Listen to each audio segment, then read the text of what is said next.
will do is going to kill cement clinker manufacturing industries. And with that, we are going to lose jobs, lose revenue, and will not be able to realize the target. Additionally, the import declaration fee, Mr. Speaker, that has been raised from 2.5 to 3.5% is going to be moved to the final consumer.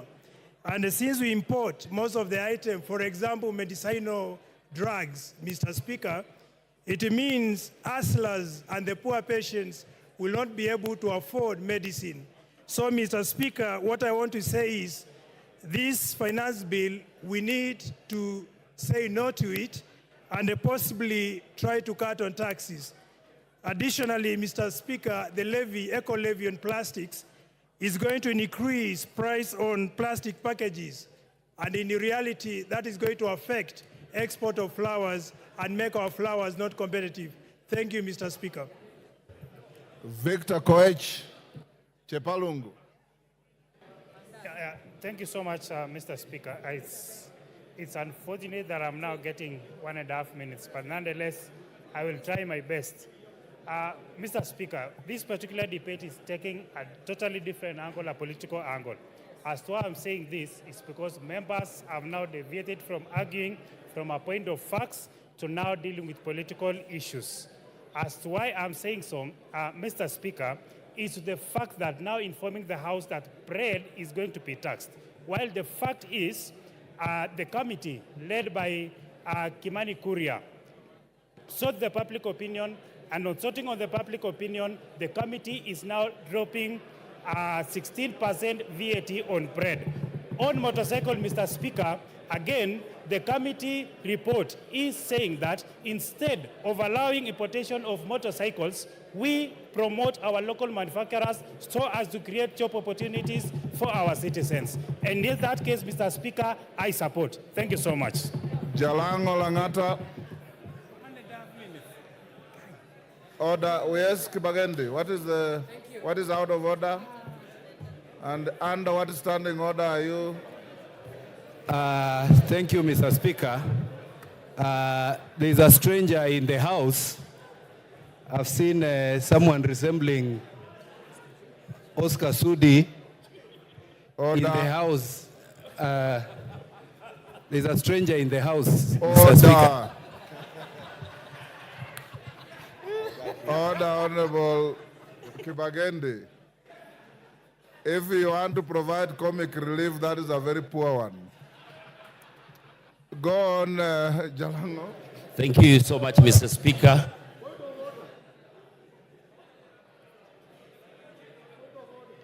Give order, Angela. What is out of order? Give Angela the mic. What standing order are you standing on? What order? What is standing order? 91, Mr. Speaker. Pardon? 91. Order. Order. 91. Take your seat.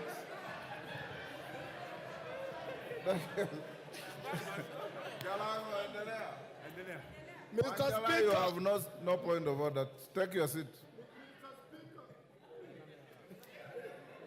Jalango, carry on.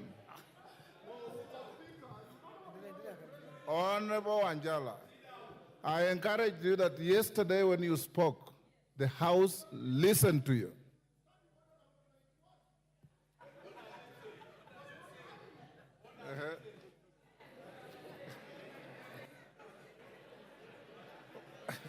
What is it about?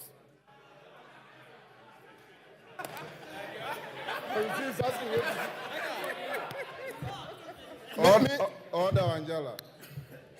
Angela, you know, standing order 91 is a standing order you use to challenge a colleague who is on the floor and has said a statement that you think is not factual. Order. The member on the floor, Honorable Jalango of Langata, had not uttered a single word for you to challenge him on any fact. So you are out of order. I ruled him out of order already. Jalango, continue. Thank you so much, Mr. Speaker, for giving me this opportunity. First of all, I reject the Finance Bill 2024.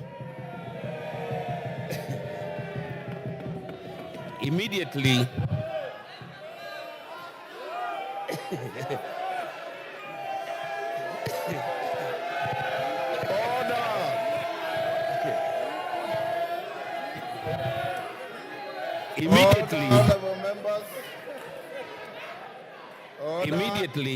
immediately touched around everything that touches a common person. That is the M-Pesa, the cars, the pads. And I looked back and saw the whole generation in Langata out here having their voices so loud.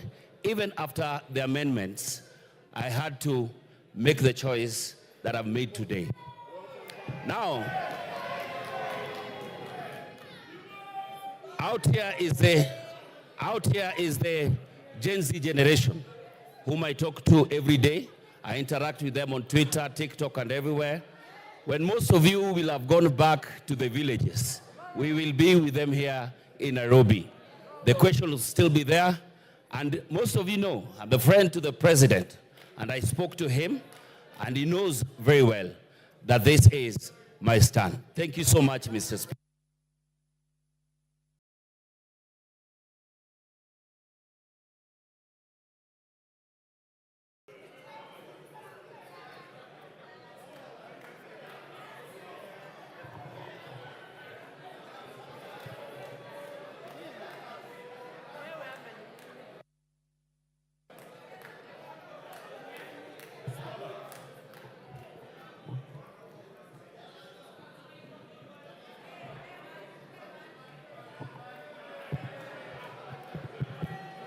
Order.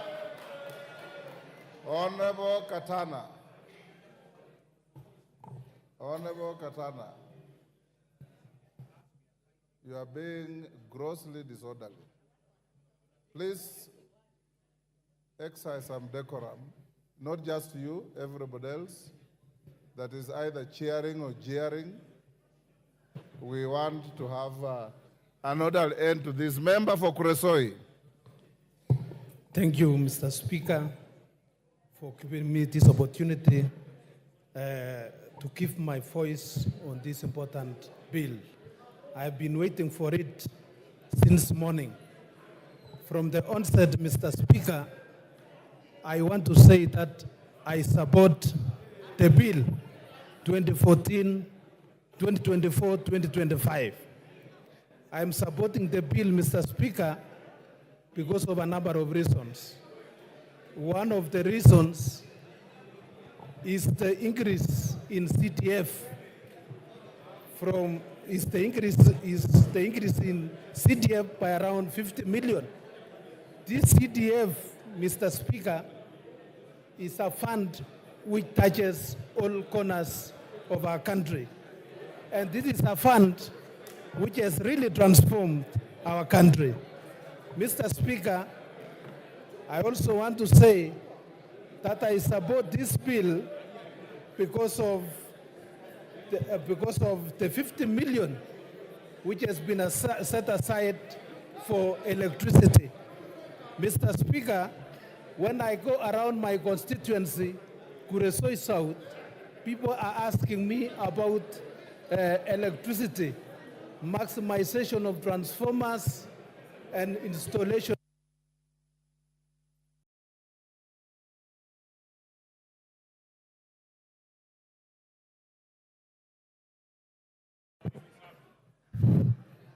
Ruth Odinga.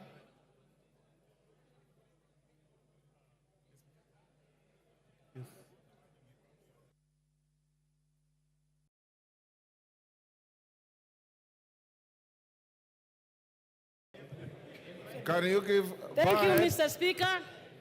I stand up here to reject the bill, the Finance Bill 2024. And mine is very simple. This finance bill is actually an IMF-driven finance bill.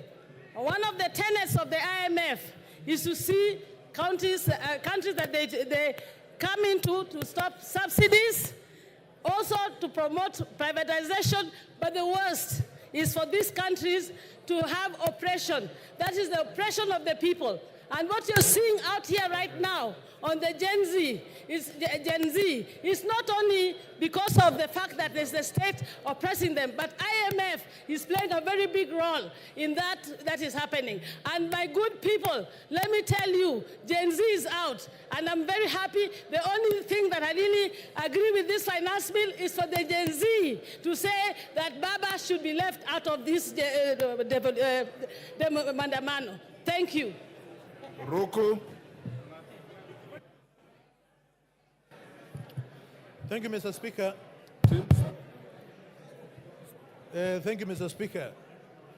The people of Better North, Mr. Speaker, 684 villages, they don't have a power connection. 684 villages, if you multiply that by 100 households per village, you realize it's quite a number of thousands of households in my constituency which don't have power. This bill, this budget, Mr. Speaker, it promises the people of Better North that we will be connected with power. We have young people who have been employed as interns. This bill, this budget, it confirms the teachers, the young JSS teachers who have been employed as interns. And also, it promises further 20,000 young teachers also to be employed as interns, Mr. Speaker. Some of them will be coming from Better North, where the people who sent me here, Mr. Speaker. And it's for this reason, Mr. Speaker, that I support this finance bill, Mr. Speaker, among other many reasons, such as ensuring... Time up. Esther Pasaris.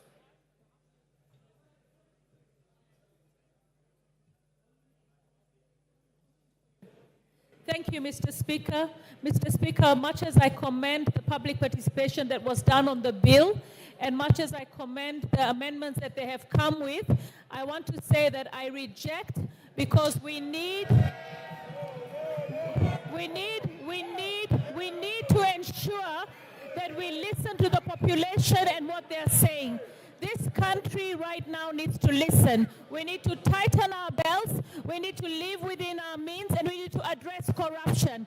Yesterday, seeing Obado getting away with a settlement of only 15% when he owes 1.9 billion tells us that we are not serious about addressing corruption. If we address corruption, we will be able to fund the expenses of this government. It is time for us to take a position that corruption is the biggest enemy in the room.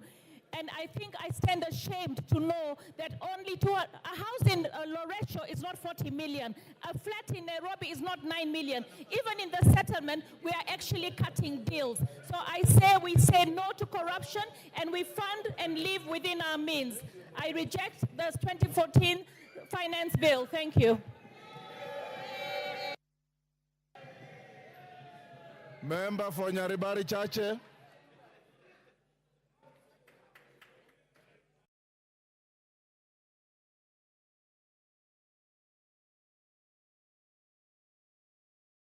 Mike. Thank you, Honorable Speaker. Honorable Speaker, a time has come as a godly nation to make decisions that will impact positively on the lives of the 55 million plus Kenyans. Today, Honorable Speaker, I stand here to vote and support the Finance Bill 2024 so that the people of Nyaribari Chache and the people of Kenya can get infrastructural projects, electricity, water, and much more. Honorable Speaker, I want to urge the Generation Z to relax, as Kenya Kwanza government means well, and they will be the greatest beneficiaries of the proposed amendments. Honorable Speaker, the Generation Z are young Democrats trying to exercise their constitutional rights to picket and assemble. I am urging the Inspector General of Police, Honorable Speaker, to treat them humanly and provide them with maximum security.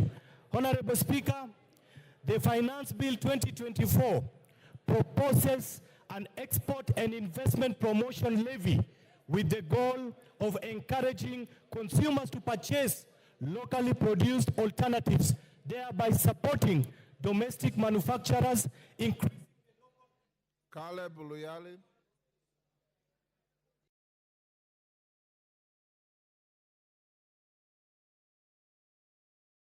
Thank you, Speaker. Finally, I got a chance. Mr. Speaker, I used only 1 minute to say we reject this finance bill, we reject the report of the committee on the finance bill. Mr. Speaker, a German social constructivist once said, Alexander Wendt, he once said that anarchy is what the states make of it. Mr. Speaker, this government is going to create anarchy in this country. And this finance bill is going to be the impetus of this anarchy. We have seen what is going around. We have seen every town in this country is occupied. And very soon, members of parliament, their homes are going to be occupied. We cannot sit here and pretend that everything is normal outside. Mr. Speaker, I want to urge my colleagues on the other side, you have a few minutes to change your mind. We must reject this finance bill. Gigi Kagombe.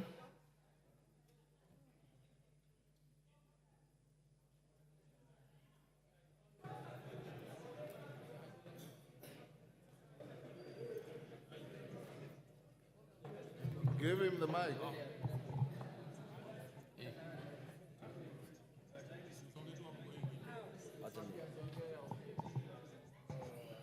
Thank you, Speaker. I stand to support this Finance Bill 2024 because, Mr. Speaker, we have a responsibility as a House to create employment for the people who are out there demonstrating.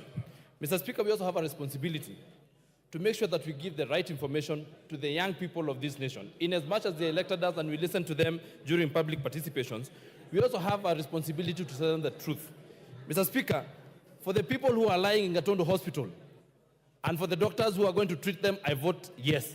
Mr. Speaker, for the tea farmers who are in Gatondo now and other places, I vote yes. For the JSS teachers, I vote yes.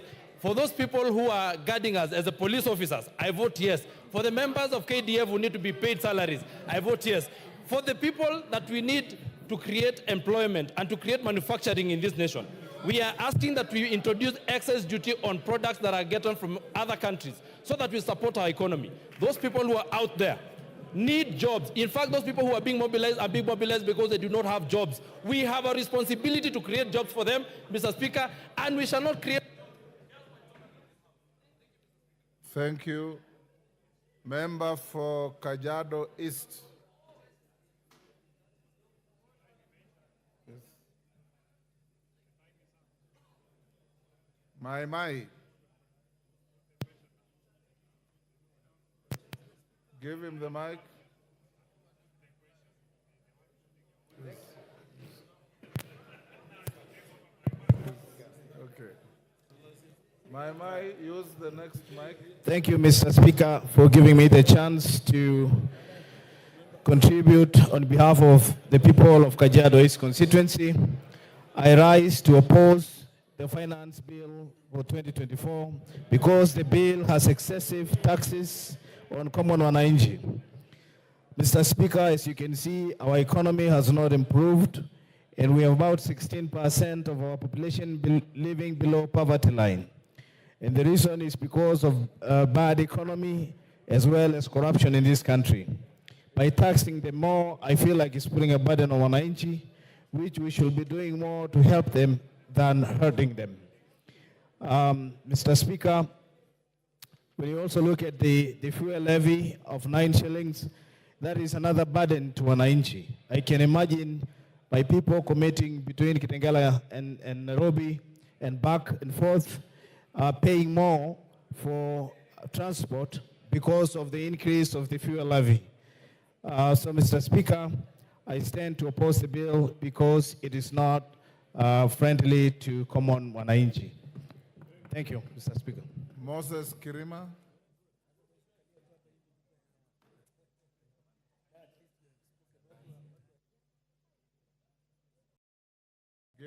Thank you, Mr. Speaker, sir, for giving me this opportunity to contribute to this bill. Mine is that by the time when this bill came originally, it was too bad and it was punitive to the people.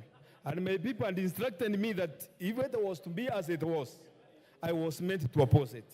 But when I came and raised the issue with the chairman of finance, Mr. Kimani Kulia, he told me that there are going to be some amendments, of which actually what I was told to oppose, the bread, taxation, bondas, rentals essentials, cooking well, and avocados, and the rest, the agricultural outputs.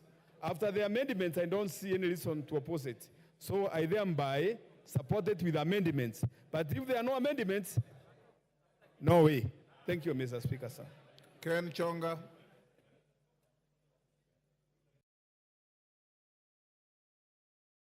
Thank you, Speaker.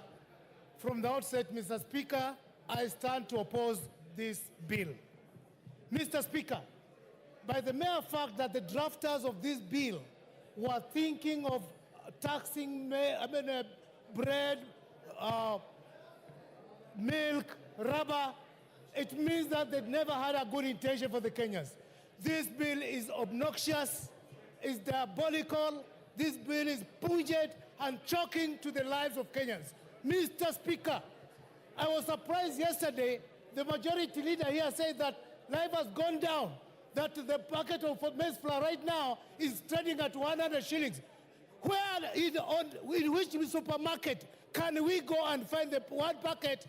Not unless he has a supermarket that he can direct Kenyans to buy from. Finally, Mr. Speaker, by mere fact of adding 9 shillings to petroleum products, it is implying, therefore, the entire economy is falling down. Everything in the economy depends on fuel, and for as long as we have the price of fuel, everything is going to spiral up. Mr. Speaker, I stand to oppose this bill. Thank you. Janet Setianei, member for Turbo. Thank you, Honorable Speaker, and I stand to support this financial bill 2024, Honorable Speaker, with amendments. Honorable Speaker, I support this proposed bill as one of the revenue-raising measure with proposed amendments because it's going to give Kenyans an opportunity to receive their due development. They are going to get electricity, the school's infrastructure, bursary. Farmers are going to get subsidy, increased milk prices. The sugarcane farmers are going to get their pending arrears. School-going children are going to be fed. Elderly people are going to get cash transfers. Honorable Speaker, this bill has also listened to proposals that are going to reduce what the wananchi were worried about. The VAT on sugarcane transportation, the removal of 16% on bread, removal of exercise duty on... Protect me, Honorable Speaker. This bill proposals are going to see that VAT is removed on bread, there is exercise duty removed on money transfer, there is also VAT removed on sugar. Yes. Engineer Zengu. Thank you, Mr. Speaker, for giving me this opportunity. I have waited from yesterday, but I want to say from the onset that I raised to oppose this finance bill 2024, and there are many, many reasons why I am opposing it. But one of the reasons is that it is increasing, or it is putting a levy on clinker, which is an imported component of cement. And yes, Honorable Jeanette, what is it? What is it? Speaker. Order. Kachini bwana. Speaker. Mr. Speaker. Yes. I wanted to seek your indulgence, Mr. Speaker. Mr. Speaker, as you are aware, to those who are in Parliament, there is time for everything. Order, members, I can't hear clearly. Go ahead. Mr. Speaker, as you're aware in Parliament, there is time for debate, and then there is time for voting. Mr. Speaker, some of our members here on my side took early lunch. They are taking lunch by 10 a.m., I think, ugali and nyama. And they have come here so that their vote can count, Mr. Speaker. So, Mr. Speaker, having debated this bill now extensively, I think we should go now to do our constitutional duty of voting, Mr. Speaker, so that Kenyans can know which direction we are taking, Mr. Speaker. So, Mr. Speaker, I seek your indulgence to call the mover to reply, Mr. Speaker. Thank you, Honorable Junet. Let Nzengu finish. I had an intention of giving Rosi Museo. Then I will call the mover to reply. Thank you, Mr. Speaker. Mr. Speaker, from the Finance Bill 2023, it is reported that the road maintenance levy was not collected enough because of increment in the price of the petroleum product. This year, Honorable Speaker, the same mistake is being repeated. We know that from Finance Bill 2023, the price of cement went up. The price of steel went up because of the export promotion and investment levy, which is unnecessary because it is meant to promote monopoly in the industry.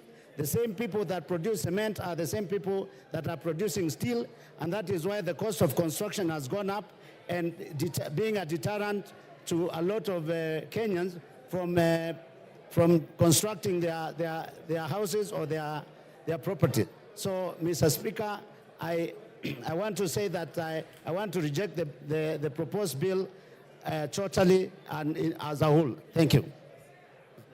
Women Rep Muranga. After that, Rose Museo, then the mover be ready to reply. Okay.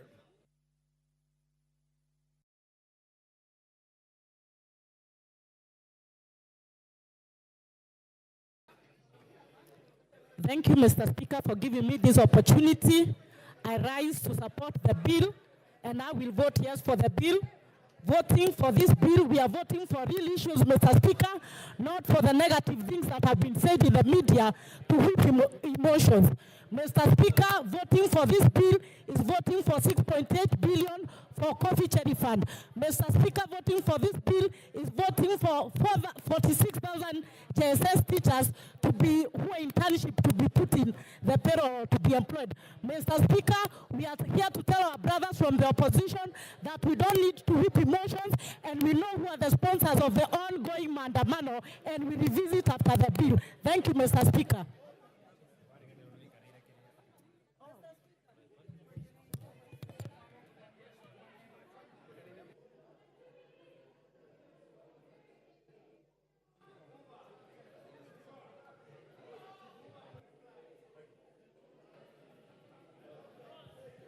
Thank you, Mr. Speaker, for giving me this opportunity to add my voice onto this. And I start by saying that I reject this finance bill 2024-2025. And Mr. Speaker, you can see from what is happening in the streets of my constituency, the picketing and the protesting the people are doing on my constituency, because this bill is not undergo due public participation. And that is why I'm saying if they listen to the people in the first place, they should listen again and they take the bill back to the people. We reject it and we ask for it to be withdrawn, be taken to the people, because the people are the taxpayers. They are the people we are subjecting to these taxes. They should be heard. And then, Mr. Speaker, I would like to ask the government side not to pretend that they are doing Kenyans favors by introducing these amendments.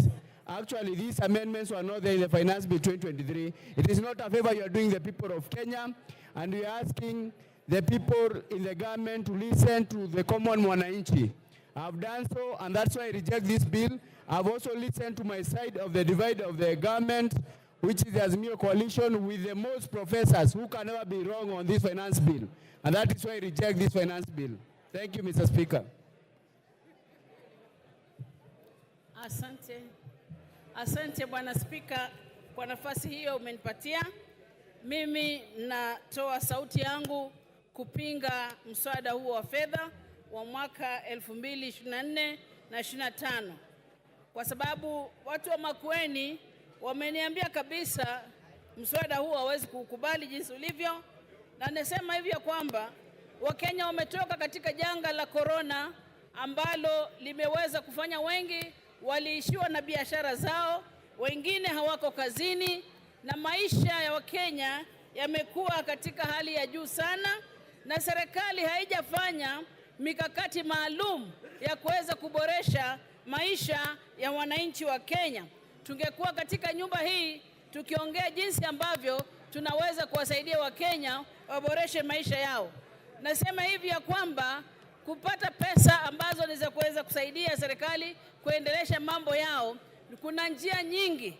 Kizungu kingi ambacho kimezungumzwa na mwenyekiti wa bajeti, naomba watumie, kwa maana watumie mbinu hizo, wakae chini kama kamati na kuangalia ni jinsi gani wanaweza kuleta fedha bila kumuumiza mwananchi wa kawaida.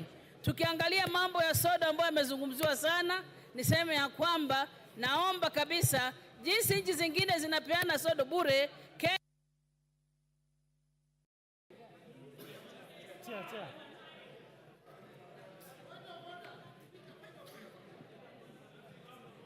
Yes, Honorable Kimilu.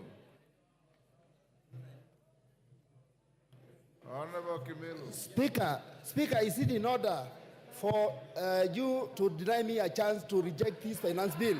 Because I've been here since yesterday, and you not give me any chance, but I reject this bill, Mr. Speaker.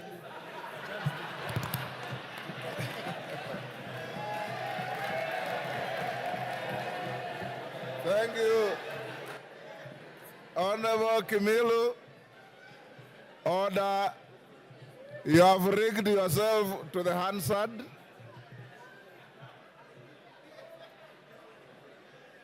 Korea Kimani.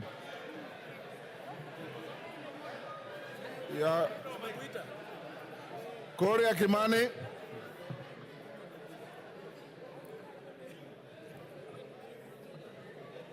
Thank you very much, Honorable Speaker. When I've watched the debates yesterday and today, I celebrate the democracy that our forefathers fought for. That Kenyans across the political divide can sit down for hours on end and discuss issues of this country. And as it has been said, the conversation on our country is no longer about our communities, it is about of how to grow our economy and our country. When we have differed on the how, not on the what we need to do as a country in order to become a growing economy. But Honorable Speaker, sadly, this debate has been skewed in a different way because of the fallacies and the lies have been told. Honorable Speaker, I have seen some members and members of the public say that the bill introduces taxation on cancer patients. I have gone through the bill word by word, clause by clause, and there is absolutely nothing on this bill that mentions about cancer patients. These falsehoods to emotionalize our members of the public is immoral, is wrong, and it is very distasteful. We have seen a lot of contestation, especially by our young people, that there is introduced taxation on digital content creation. Honorable Speaker, this is far from truth.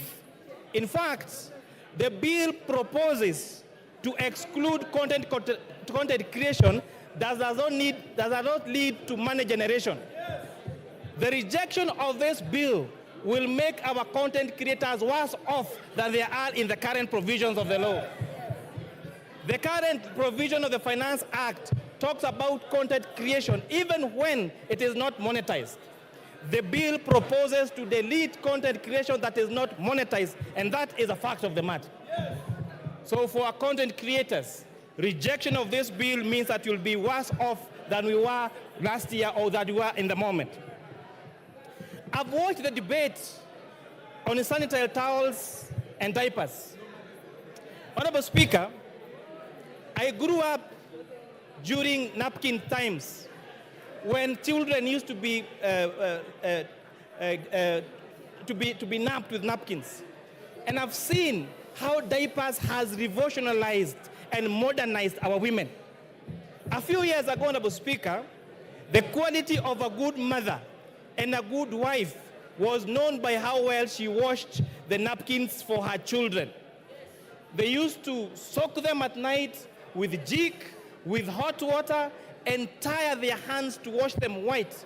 And when neighbors would pass, they would watch how white they are, and the quality of that wife and mother was based on how white those napkins are.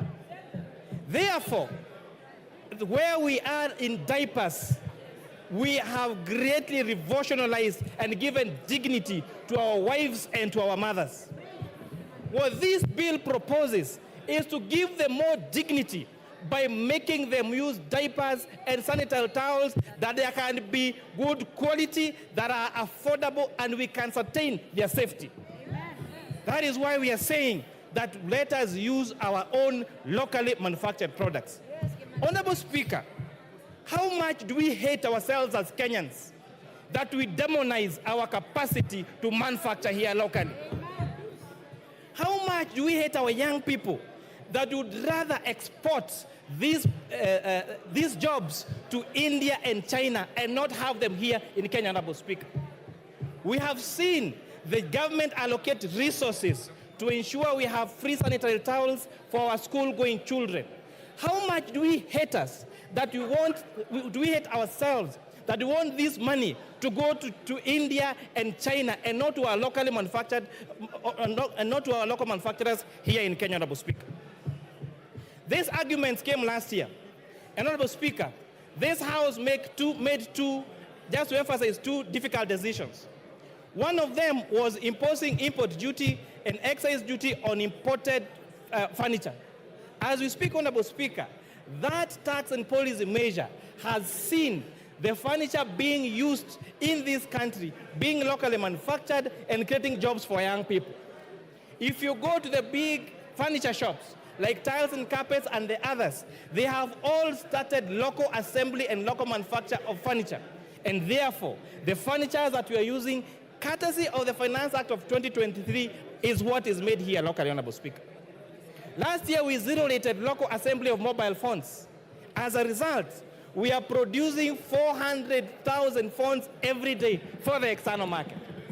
Therefore, Honorable Speaker, it means and demonstrates that giving tax incentives to manufacturers leads to the growth of local manufacturing and continues with the mantle of Buy Kenya, Build Kenya. Honorable Speaker, this bill proposes to exempt pensions payment, to increase pension payments to be tax exempt for salaried people from 20,000 to 30,000. Rejection of this bill, Honorable Speaker, would mean that these pension contributions to take care of us when we get old is going to be tax exempt, and therefore Kenyans will be worse off if this bill is rejected, if the amendments as proposed in the bill. On pay-as-you-earn, Honorable Speaker, all statutory deductions, which are housing levy, chief, and NSSF, have been proposed in the report of this committee to be tax allowable for pay-as-you-earn. Rejection of this bill as amended by this committee would mean that our salaried Kenyans will have less disposable income to take home if this bill as amended is going to be rejected. Honorable Speaker, on the ease of doing business, if you have sales that are that are above 5 million shillings, you are subject to VAT registration. This bill and the report of this committee recommends increasing this from 5 million to 8 million shillings. Therefore, rejection of this bill will, as amended by the committee, will make it more difficult for our businesses. Honorable Speaker, you had the complaints on eTIM systems last year for our avocado farmers and for the young traders. This bill, as proposed with the proposed amendment by the committee, is exempting subsistence farmers and SMEs with a turnover of less than 1 million shillings from... Yes, order. Jared Okello, what is the point of order? And under what standing order are you raising? Give him the mic. I thank you very much, Honorable Speaker. I rise on a point of order number 91. Honorable Speaker, there is a pattern that is developing into this House that each time we come up with objectivity on a matter such as this, we are being told that CDF will be reduced, there will be no Kera roads. This kind of blackmail must stop, Honorable Speaker. We must always What is out engage. of order? What is out of order is what the chair of the Finance Committee is telling us, Honorable Speaker, that it will reduce even issues of this House, Honorable Speaker. But I also reject this bill in total in line with Nyando. Order, Jared. That is called rigging. Finish up, Kimani. Thank you, Honorable Speaker. So saying that, Honorable Speaker, this bill, the challenges that I have had on ITIMs and the complaints by our farmers and our SMEs has made this committee recommend the removal of the requirement of registration for ITIMs for farmers and has advocated for what we call reverse invoicing and the reduction of this of the threshold for registration to those with a turnover of 1 million shillings. Honorable Speaker, this is going to lead to a more ease of doing business, Honorable Speaker. On the matter of internet and all this space around internet, Honorable Speaker, this bill proposes to increase investment deductions for fiber, for identifiable rights to the fiber optic cable and spectrum license by a telecommunication operator by 10%. This is going to enhance availability and the rollout of fiber optic and internet connectivity to the whole country, Honorable Speaker. Lastly, I know the generation behind us is used, their quickest mode of communication is platforms like TikTok and Instagram. Honorable Speaker, if you check that platform, the reels are very short, and therefore the way of communication is sensationalized. I'm really urging our young generation, the people that are calling me on my phone, I took my lunch break yesterday and my lunch break today to return all the calls I got to my phone. And I was asking them, you are telling me to reject. Tell me what you want to reject in this bill. Then they say, we have a katatu. I am asking them, what clause is adding additional taxes and difficulty of doing business? They say, we have a katatu, because they have not taken time to understand this. And with that, Honorable Speaker, I beg to reply. Order, honorable members. Members on their feet, take your seats. He has concluded, Babu Wino. Order. Order, members, take your seats. Member for Bumula, take your seat. Member, take your seats. Member for Kuresoi. Honorable members, Nyamita, take your seats.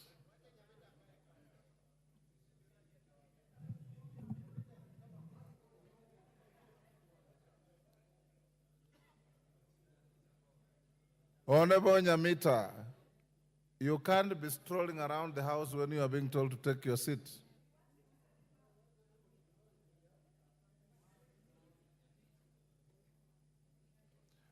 Honorable members, we have come to the end of debate on this bill, the Finance Bill, National Assembly, Bill number 30 of 2024. Before I put the question, I want to direct the House as follows. My question will not attract a voice vote. We will go straight into division. I had directed the House yesterday and I repeated this morning, that in the interest of proper time management, the voting will be electronic. Order. Order. Order. Order. Honorable Kajwang. Honorable Kajwang, you are my junior but a senior lawyer, and I expect a lot more from you. Honorable members, the Speaker can read the mood in the House. I don't want to give anybody an excuse to go and play to the gallery. Whether you vote electronically or you vote manually, the result is the same. Order. Order. Order. I have consulted with your leaders. Order. I've consulted with your leaders, and they do not have a hard feeling either way. Order. Order. Order. Order. Consequently, I'll put the question. I'll direct thereafter the division bell to be rung for 5 minutes. The whips, if your members are still loitering out there, you have 5 minutes to get them into the House. Within the 5 minutes, the whips on either side bring your two tellers, and we will then close the bar and go into manual voting.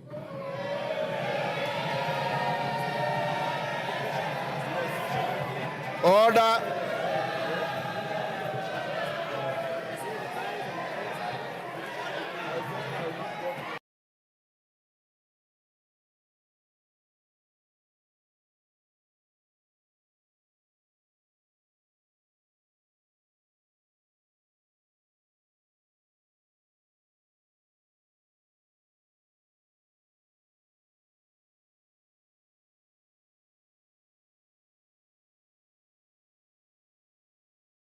Be now read a second time. As members of that opinion say aye.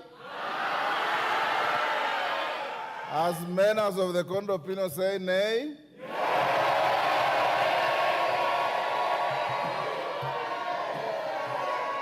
Order.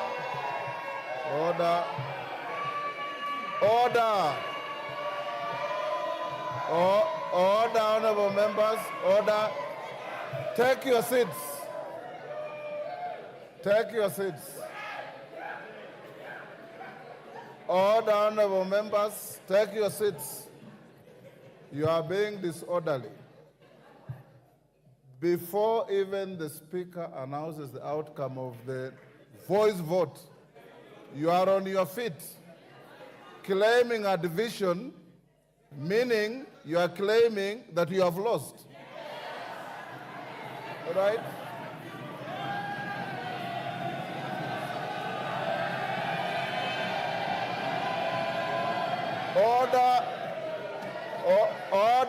Order, Millie Odhiambo. In my many years in this House, I've never heard of the winner claiming a division. It's only the losing side that claims a division. So why are you demonstrating this? I put the question again. Order. I'll now put the question again, which is that the finance bill, I like the comic relief in the House, which is that the finance bill, National Assembly Bill number 30 of 2024, be now read a second time. As members of that opinion say aye.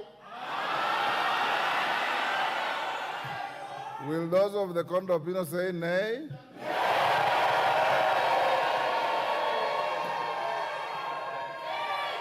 The ayes have it.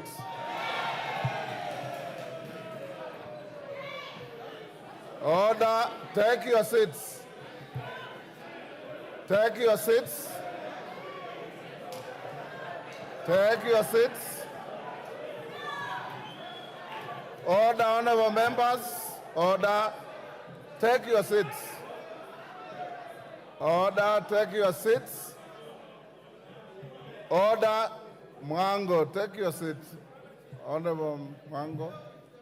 The claim for a division is overwhelming. We don't need to count.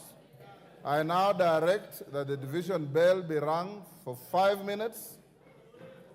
Junet and Osoro provide 2 tellers each, and after 5 minutes, we'll cross the bar and go to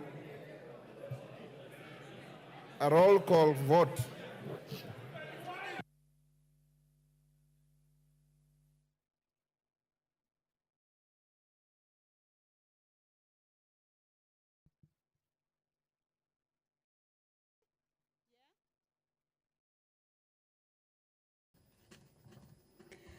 Well, as directed by the Speaker of the National Assembly, Honorable Dr. Moses Wetangula, is that the division bell be rung.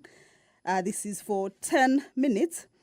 And of course, this is the part where the members of the National Assembly will be taking a vote on whether the bill, that is the Finance Bill 2024, whether it be read a second time. And it has been indicated by the Speaker that the vote will be a roll call vote.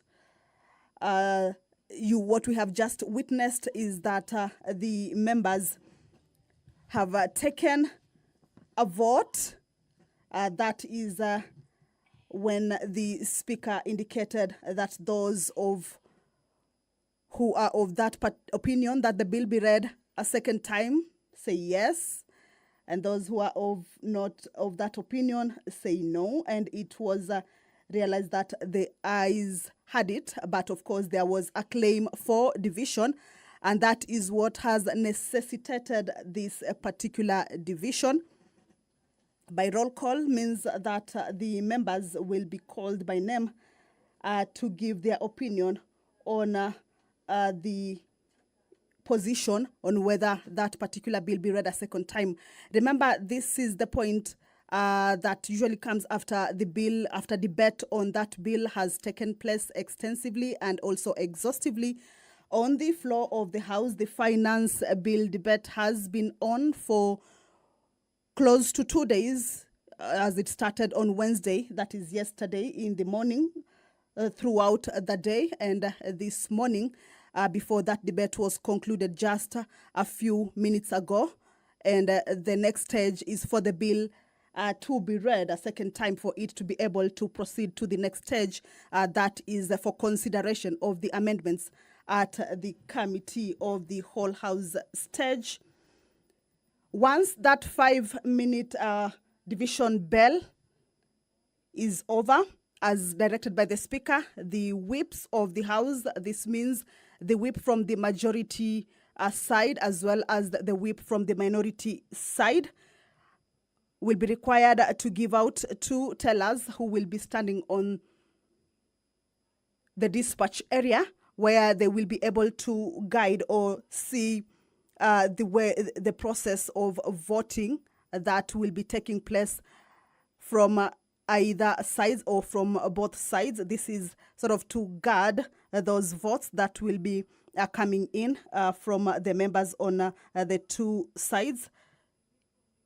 At this point, the whips also are needed to whip their members inside the chambers. Remember, at this point is where both sides need their members to be in the chambers. As you can see, the House is fully occupied, or we could say the members have come out in their numbers, of course, to give their position on this bill. There have been contentious clauses on the bill, And therefore, Kenyans out there, of course, are looking at which way the members will be taking their way with regards to this particular bill. Once the 5 minutes division bell is over, the doors will be closed and the bars drawn. That would mean that the members who are not inside the chambers will have been locked out. And this is the point. This is a sort of like an allowance time for the whip to be able to call their members who may be within the precincts of parliament but not inside the chambers to make their way inside that particular house so that they can fully participate in taking that vote. Remember, the side of the opposition have been keen, saying that they will be opposing this bill in its totality or in entirety, while the members from the ruling party have hailed the bill, especially with regards to the amendments that the committee on departmental committee on finance and national planning have brought forth following the public participation. So members from the ruling party have supported those amendments, saying it gives the bill a new look or a new face, if you may call it that way, that the issues or the contentious clauses that members of the public were against or that had caused an uproar from the members of the public have been addressed, and thereby what remains then it is good for the public. But the other side has maintained that it will be opposing that bill. So the purpose of this particular stage is to give room for the bill to proceed to the next stage. Debate has been concluded, and the bill will need to proceed to the next stage. If it is voted that it be read a second time, that means it will be able to proceed to the Committee of the Whole House. Committee of the Whole House is where amendments are considered, and you will recall that the Speaker, since the debate began, had indicated to the members that whoever may be having amendments to the bill, that they forward those amendments so that they can be considered at the Committee of the Whole House stage. So that is the division bell underway. It is a 5-minute division bell just for the members to be able to interact more with, the contents of the bill, or even just ventilate on which way they will be taking the vote, because once they come back, then their voice will be heard on whether the bill proceeds to the next stage or not. Remember, these are two sides, and it will be a roll call vote. Pursuant to Standing Order number 72, Standing Order number 69, which is on voting in the House, and Standing Order 72 specifies the mode of voting, that is the roll call of voting, which is what will be taking place this afternoon. Each member will be called out by their name to declare their position on this particular stage where the bill is at. And once that is complete, then the results will be on. Of course, we'll be giving you the screen on the results as it continues on the floor of the House. Two tailors from the two sides will be at the dispatch point. That is where they will be taking a keen look at how the voting is taking place from both sides. Voting that will be done by members from their side. And it is a crucial stage because the contentious, or the bill has been termed contentious and has attracted a lot of interest. That is the Speaker addressing the House. Allow me to hand you over back to this live broadcast. Good afternoon.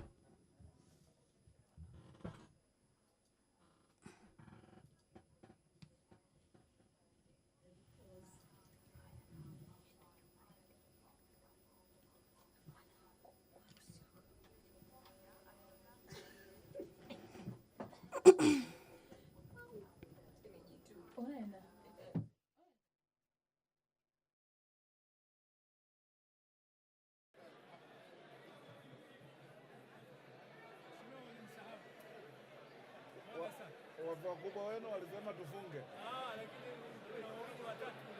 Oh, sorry. Sits.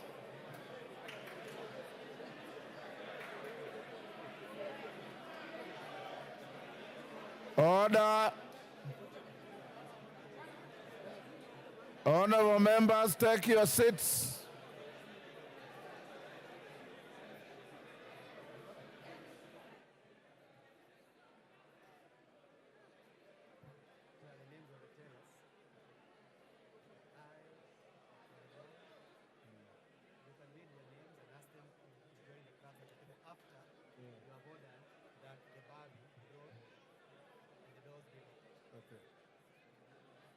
Are there still members behind here? Are there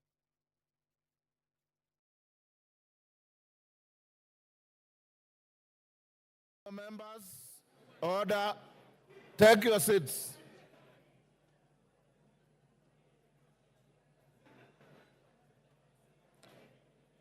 Honorable members, take your seats.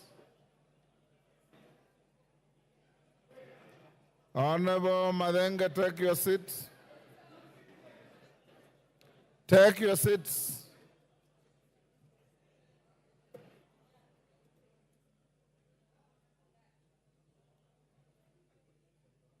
Honorable members,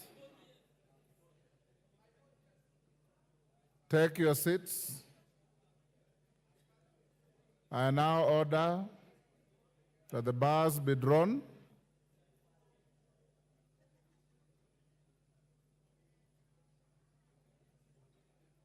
Doors be locked.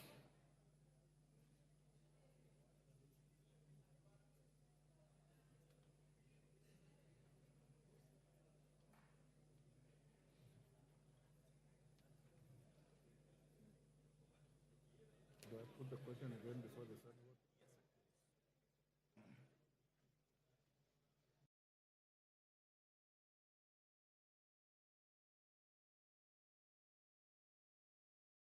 Honorable members, take your seats. Honorable members, take your seat. Johanna.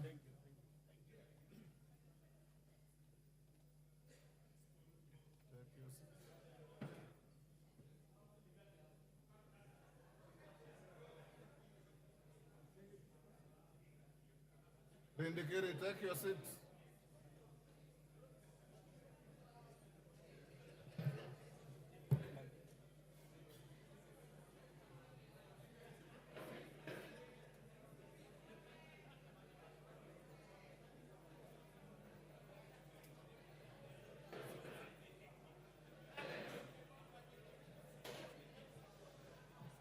Order.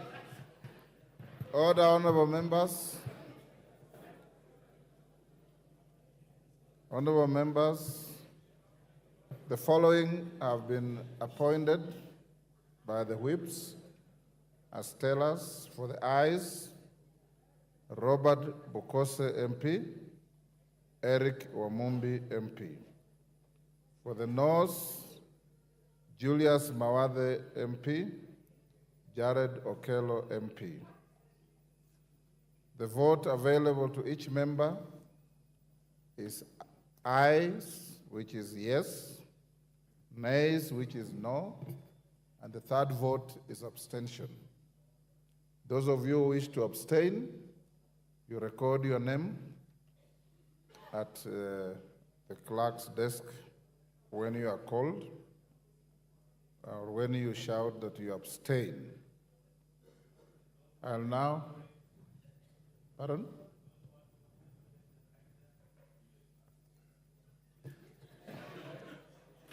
Order, Didymus. I know that we have locked the doors out there. In case of extreme pressure for any member to go to the washrooms behind the speaker's chair are still available. But I'm not encouraging a queue towards those facilities, because under your standing orders, when a vote is being taken, no member is allowed to walk around. You remain in your seats. You remain silent. When you are called out to vote, it is you to say yes or no. Any member who interjects and becomes a nuisance, the Speaker has the right to declare your vote invalid. Don't go that route. I now put the question once again, as is required by the standing orders, which is that the Finance Bill, National Assembly Bill number 30 of 2024, be now read a second time. Clerk, you can start with the roll call. And members, when you are called, if you maintain silence, you have your microphones, and some of you have got very loud voices because your vote is not necessarily going to the Hansa. You can shout from where you are, and there will be nobody required to assist anybody in shouting. Every individual is voting on their own. And I repeat, if you engage in the kind of conduct my brother from Budalangi normally does, your vote will be declared invalid. Order. Clerk, can we proceed? They tell us, order, Honorable Angela, take your seat, my brother. Ainab Koi, Chepkonga Kiprono Samuel.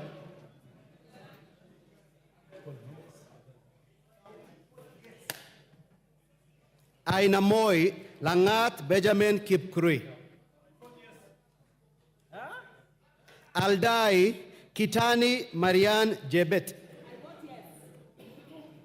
Alego Usonga Atandi Samuel Onunga. Awendo Owino John Walter. Bahati Mrembo Irene Njoki. Bahati Mrembo Irene Njoki. Balambala Shurie Abdi Omar. Balambala Shurie Abdi Omar.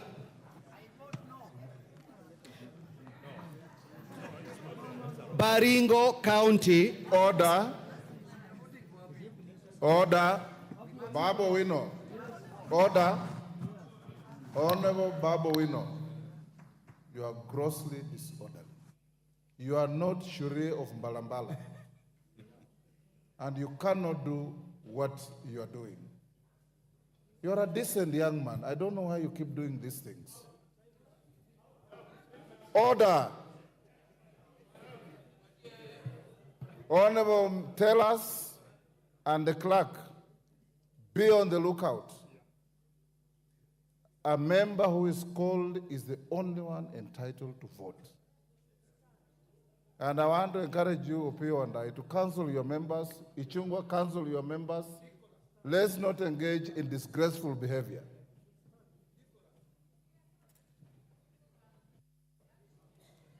Baringo Count. Balambala Shurie Abdi Omar. Baringo County, Sergon Florence Jematia. Baringo Central, Kandie Joshua Kipiegon. I vote yes. Baringo North, Kipkoros Joseph Maglap. Baringo South, Kamuren Charles. Belgut, Koech Nelson.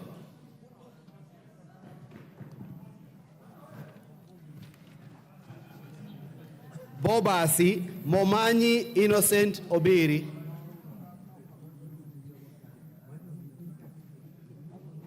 Bamachoge Borabu, Barongo Nolfason Obadia. Bamachoge Chache, Alpha Miruka Undieki.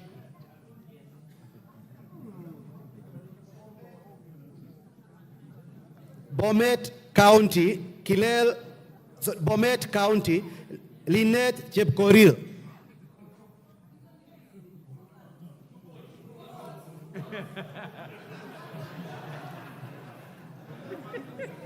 Bomet East, Yegon Richard Kipkemoy.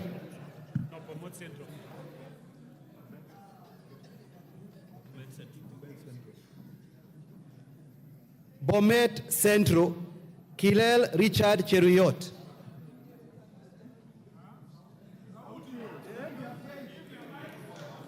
Bonchari, sorry, let me repeat, allow me. Bomet East, Yegon Richard Kipkemoy. Bonchari, Mamwacha Onchoke Charles. Bondo, Ogola Gideon.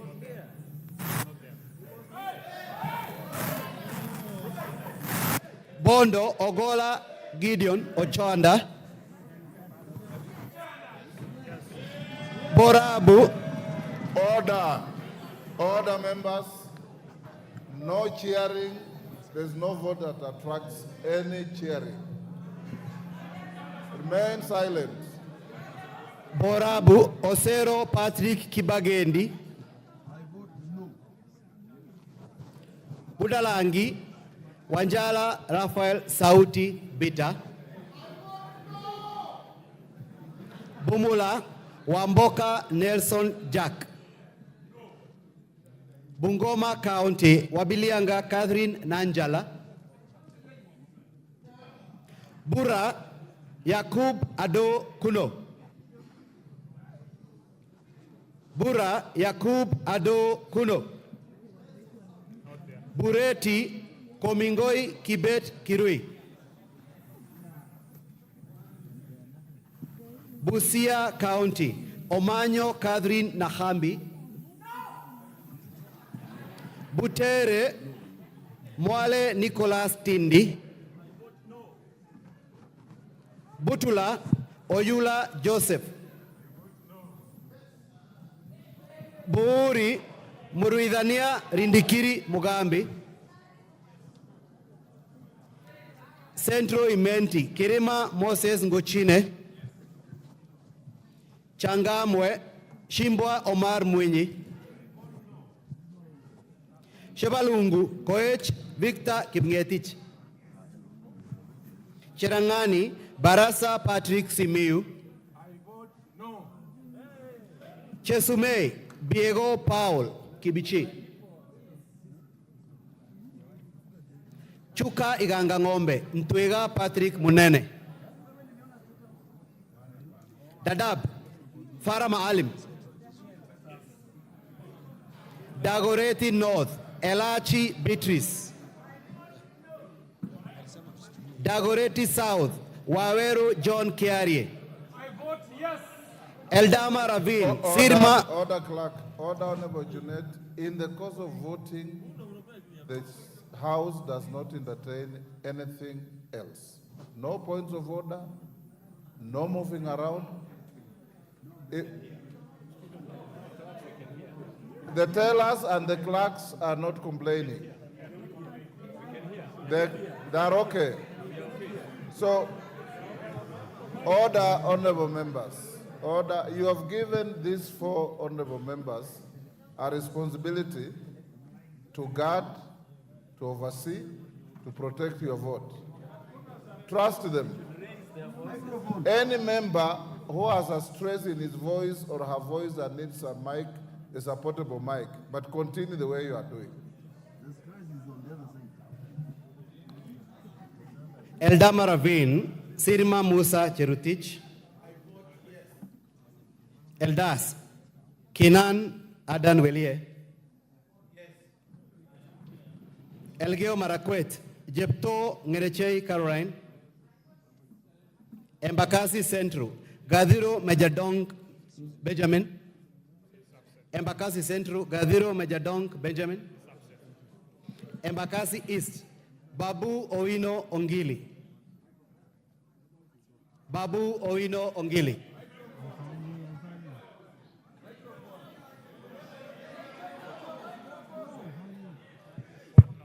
Embakasi North, Gakuya James Mwangi. Embakasi North, Gakuya James Mwangi.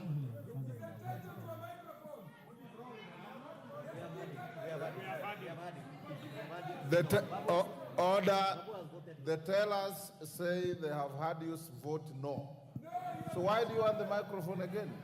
Take your seat.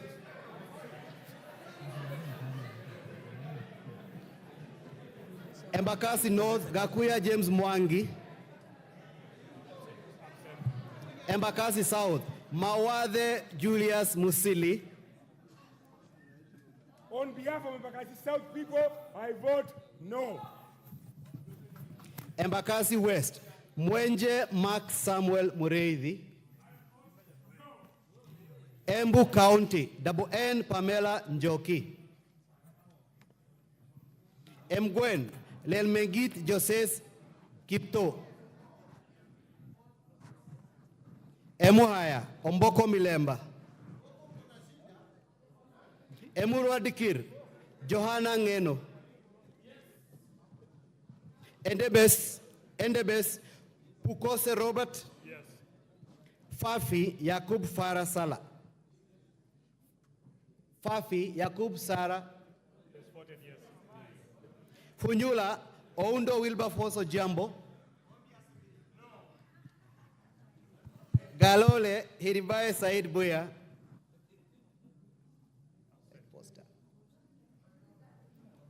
Ganze Tengule Charo Kenneth Kazungu.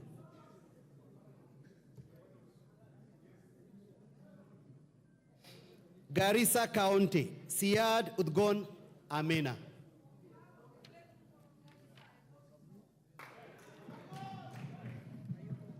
Garissa Township, Baro Deko Mohammed. Garsen, Guyo Ali Wario. Gatanga, Moreu Wakili Edward. Gatundu North, Kururia Njoroge. Gatundu North, Kururia Njoroge. Gatundu South, Kagombe Gabriel. Game, Elisha Odhiambo. Gichugu, Githinji Robert Gichimu. Gilgil, Mother Wangari. Githunguri, Wamuchomba Gadhoni.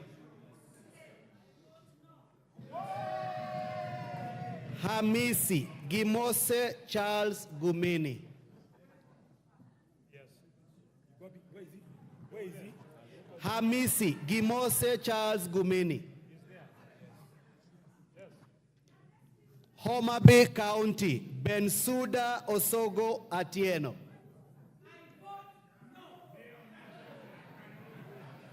Homa Bay Town, Kaluma George Peter Opondo. Igembe Central, Karithi Kiili Daniel. Igembe North, Julius Taitumu. Igembe South, John Paul Mwirigi. Ijara, Abdi Ali Abdi. Ikolomani, Shinali Bernard Masaka. Ikolomani, Shinali Bernard Masaka. Isiolo County, Mumina Golo. Isiolo County, Mumina Golo Bonaya. Isiolo North, Lomwa Joseph Samal. Isiolo South, Tubi Bidu Mohammed.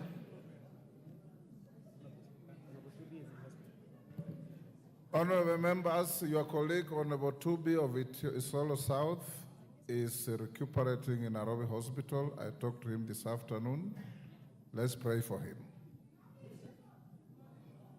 There is no vote for him. Go. Jomvu, Badibadi Twalib. Juja, Koimbori George. Juja, Koimbori George.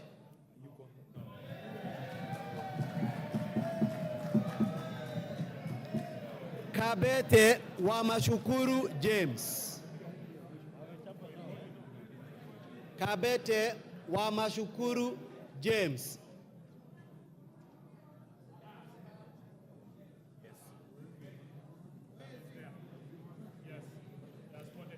Kabondo Kasipul. Eve Obara Akinyi. Kabuchai Kalasinga Wekesa Majimbo.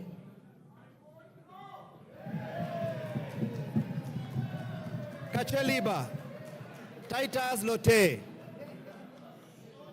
Kacheliba Titus Lote. Kaiti Kimilu Joseph Kivinda. Kajiado County, Sankaire Lea Sopiato. Kajiado Central, Memusi Kanchori.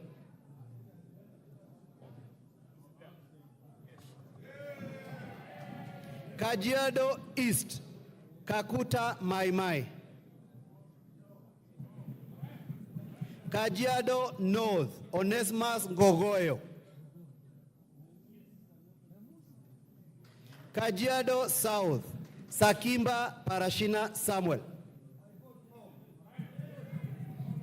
Kajiado West, Sunkuya George.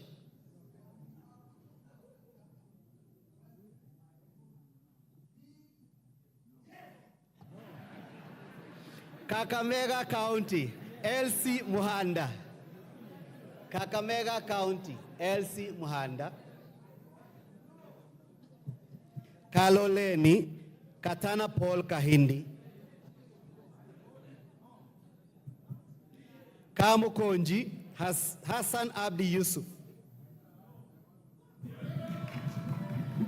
Kandara, Chege Njuguna. Kandui, Makali John. Kangema, Peter Irungu Kihongi. Kangundo, Fabian Chule Muli. Kapenguria, Moroto Samuel Chumel. Kapsaret, Oscar Sudi.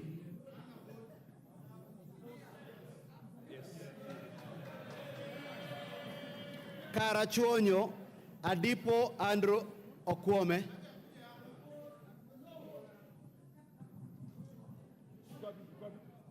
Kasarani, Karauri, Ronald Kamuiko. Kasipul, Were Charles Ongondo.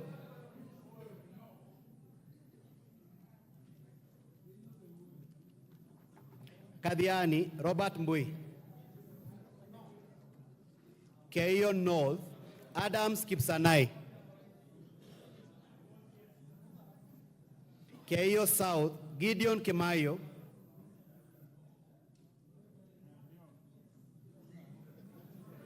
Kericho County, Beatrice Kemei. Keses, Julius Ruto. Huisero, Aseka Christopher. Kiamba, Kawanjiko John.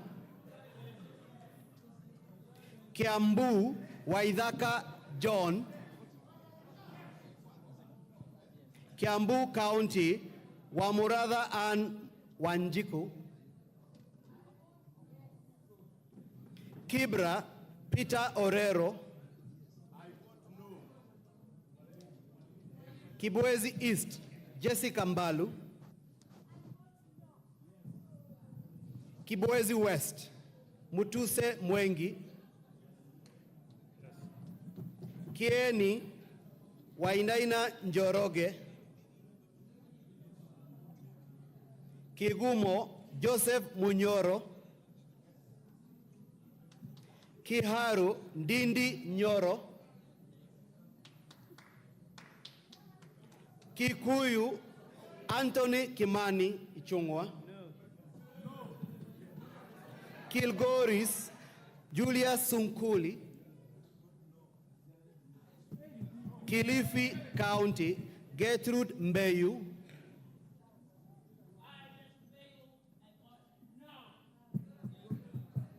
Kilifi North Owen Bayer, Kilifi South Richard Ken Chonga,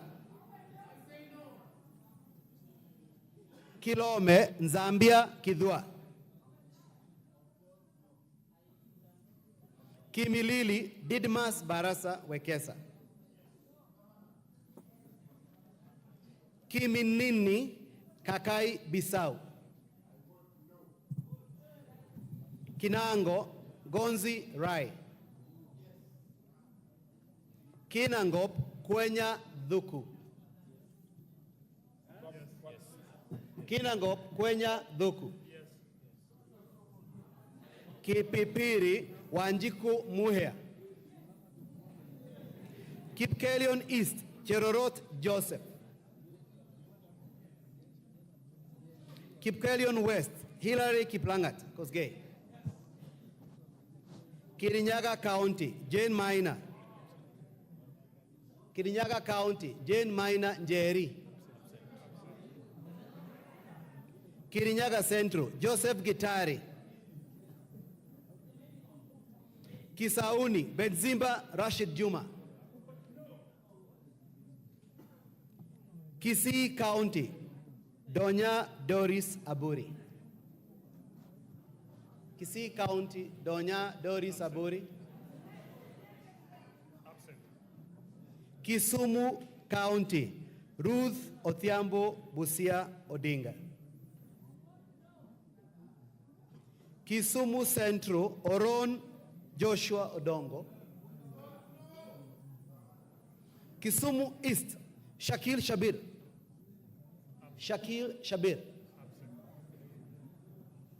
Kisumu West Rosa Buyu,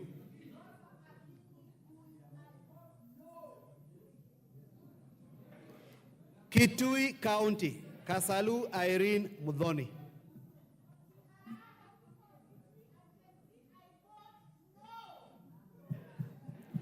Kitui Central Makali Benson Mulu,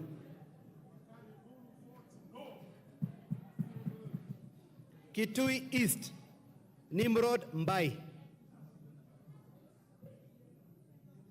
Kitui Rural Mboni Mwalika, Kitui South Recho Nyamae Kaki, Kitui West Edith Nyenze, Kitutu Chache North Japheth Nyakundi Mokaya, Kitutu Chache South Kibagendi Anthony, Kitutu Masaba Gesairo Clive Ombane,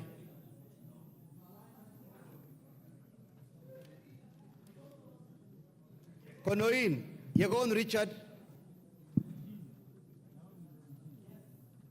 Kuresoi North Mutai Alfred, Kulesoi North Mutai Alfred, Kulesoi South Tonui Joseph, Kuria East Kitayama Maisori Marwa,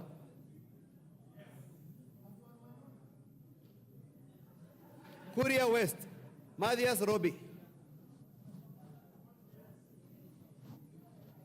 Kwale County Fatuma Masito Hamisi, Kwanza Fanidad Wanyonyi,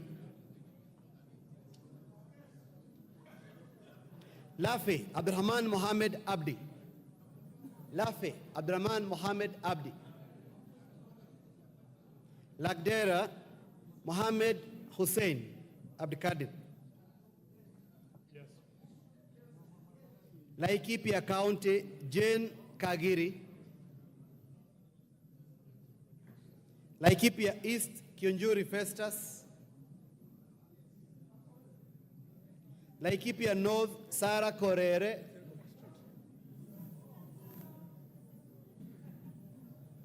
Laikipia West, Stephen Wachira Karani.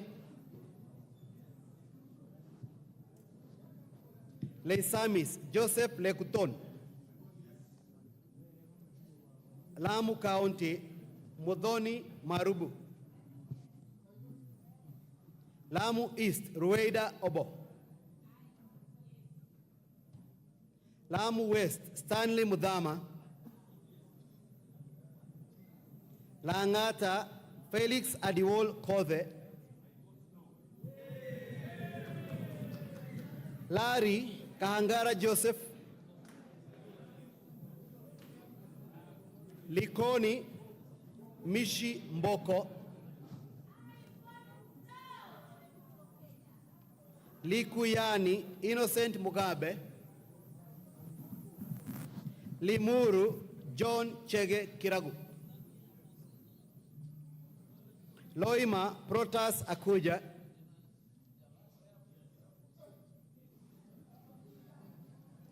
Luanda, Dick Maungu. Lugari, Nabi Naboera Daraja. Lunga Lunga, Chiforomondo, Mangale Munga. Lurambi, Titus Hamala Mkhwana. Mara, Kareke Mbiuki. Machakos County, Joyce Kamene.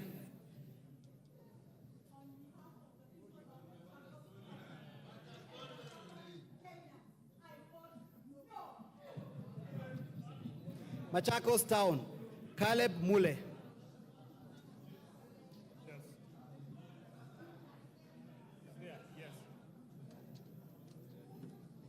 Makandara, George Aladwa. Makueni, Suzanne Dunge Kiamba. Makueni County, Rose Mumo Museo. Malava, Malulu Ichendi.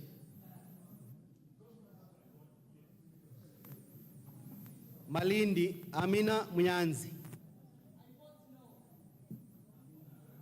Mandera North, Sheikh Bashir Abdurai. Mandera County, Umuhel Kasim. Mandera East, Abdurrahman Hussein Waitan Mohammed. Mandera South, Abdul Ibrahim Haro.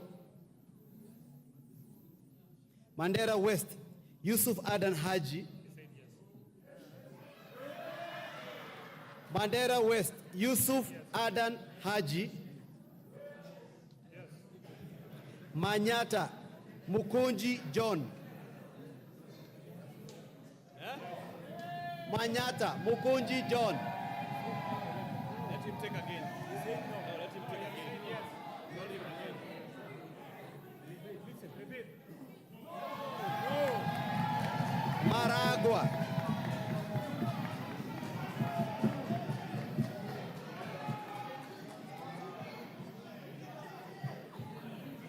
Maragua, Wamaua Njoroge.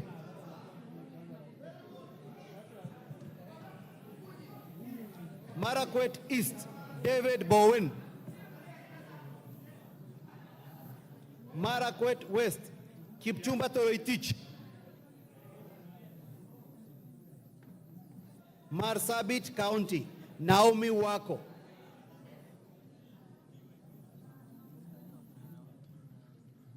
Masinga, Joshua Mwalio.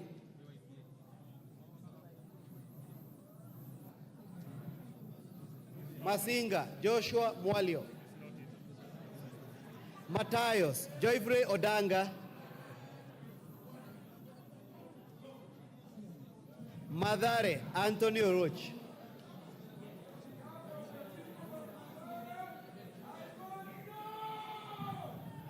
Madioya, Edwin Mugo Gichoki. Madira, Eric Mwangi Kahogu. I vote yes. Matuga, Kasim Sawa Tandaza. Yes. Matungu, Nabulido Peter Oscar. Yes. Matungulu, Stephen Mule. Mavoko, Patrick Kingola Macau.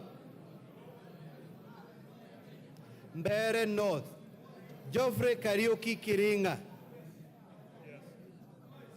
Mbere South, Nabat Bernard Muriuki. Yes. Yes.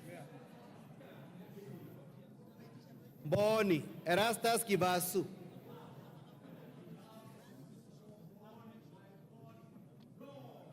Meru County, Elizabeth Kailemia Karambu. Migori County, Fatuma Mohammed Zainab. Order. Order, members. Baba, we not go back to your seat. Go back to your seat. Honorable members, exercise some decorum. Junaid Mohammed, who is the chief whip of the minority, has not notified the Speaker of the change of any teller. Teller. And you also go through elections. Once you appoint accounting agent, he remains accounting agent to the end. Isn't that so?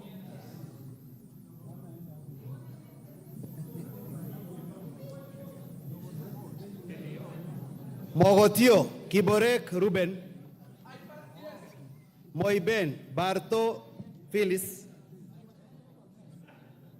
Molo, Kuria Francis Kimani.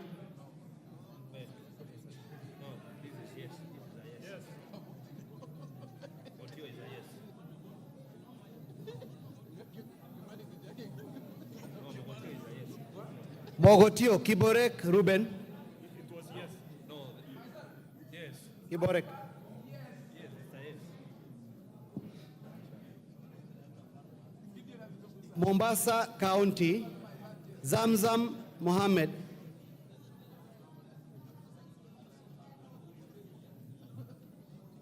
Mosop, Abraham Kirwa.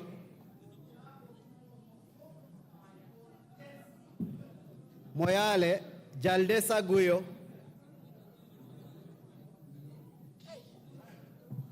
Msambweni, Salim Faisal. Mount Elgon, Fred Kapondi. Muhoroni, Koyo James. Mukurweini, Kaguchia John. Mumias East, Salasia Peter. That is a spoiled vote. Spoiled.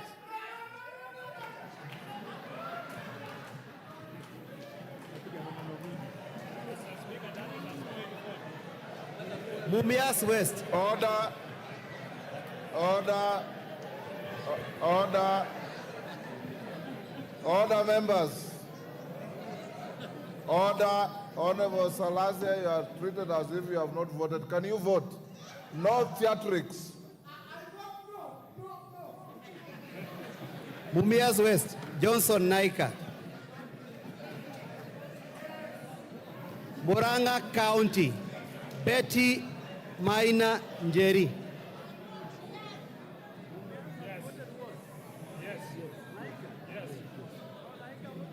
Mvita Machele Mohammed.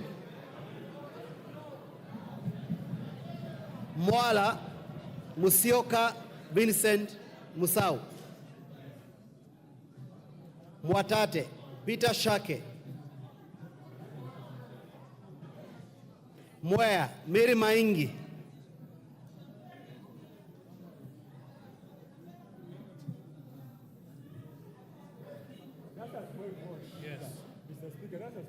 Mwingi Central. Members, avoid making speeches when you vote. Where can you vote? Mary Maingi. Okay. Mwingi Central. Muliungi Gideon Mutemi. On behalf of Mwingi Central, I vote no. Mwingi North, Nzengo Paul. Mwingi West, Charles Nguna. Nairobi County, Pasari Zesta. Now that is another spoil for this. As well. Order.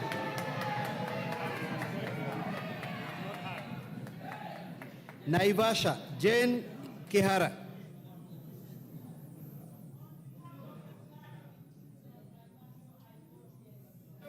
Nakuru, Chelule Liza.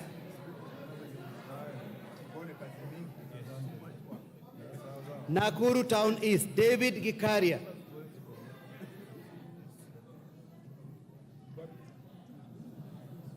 Nakuru Town West, Samuel Arama. Nambale, Godfrey Mulanya.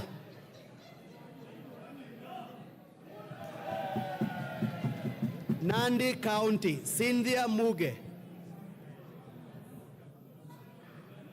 Nandi Hills, Bernard Kitur.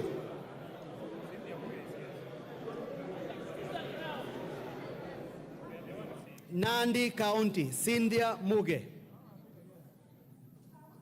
Nandi Hills, Kitur Bernard. Narok County, Rebecca Tonkei. Narok East, Aramat Lemanken.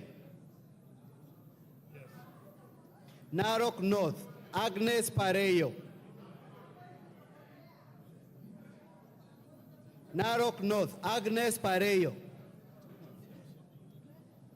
Narok South, Kitilai Olentutu.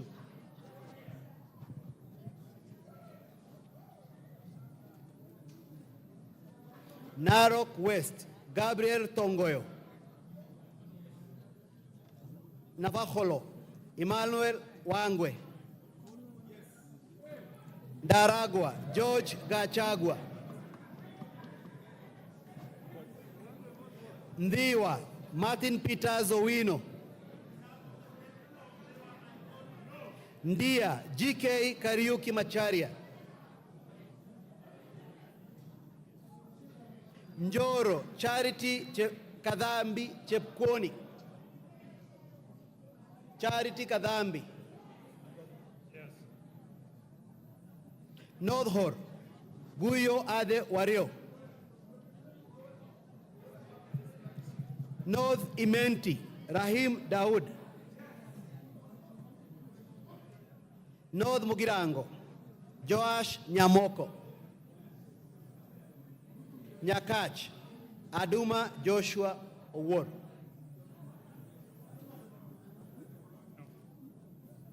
Nyali, Muhammad Ali. Nyali, Muhammad Ali. Nyamira, Jerusha Momanyi. Yes. Nyandarua County, Faith Gitau. Nyando, Jared Okelo. Nyando, vote no. Nyaribari Chache, Zahil Janda.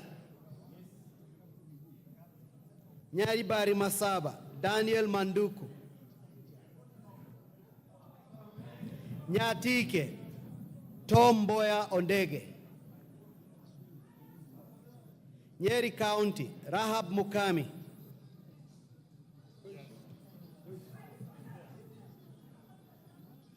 Nyeri Town, Duncan Madenge. Oljororok, Michael Muchira. Ol Kalau, Kiaraho David. Odaya, Michael Wainaina. Pokot South, Kosing David.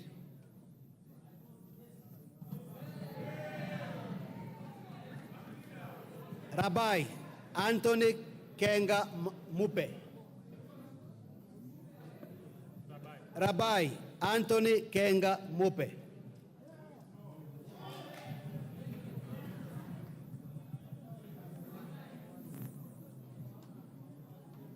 Rangwe Gogo Lilian.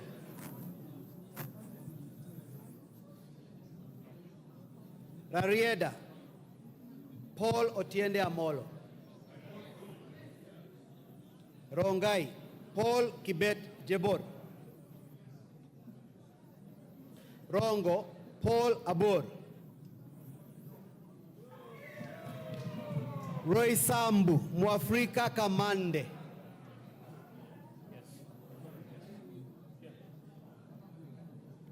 Ruaraka Tom Joseph Kajwang. Ruiru Simon Kingara. Runyenjes Karemba Eric Muchangi. Sabatia Sloya Clement Logova. Sabatia Sloya Clement Logova. Saboti Caleb Amisi. Saku Dido Raso. Samburu County Pauline Lengurus. Samburu East Lekumontare Jackson Letoijoni. Samburu North Letepila Dominic. Samburu West Josephine Lesuda Naisula.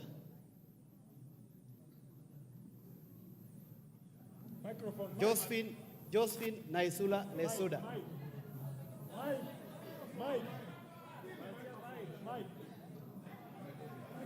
Give her the mic. Yes. I vote no. Seme James Nikal. Seme James Nikal. Chinyalu Frederick. Chinyalu Frederick Ikana.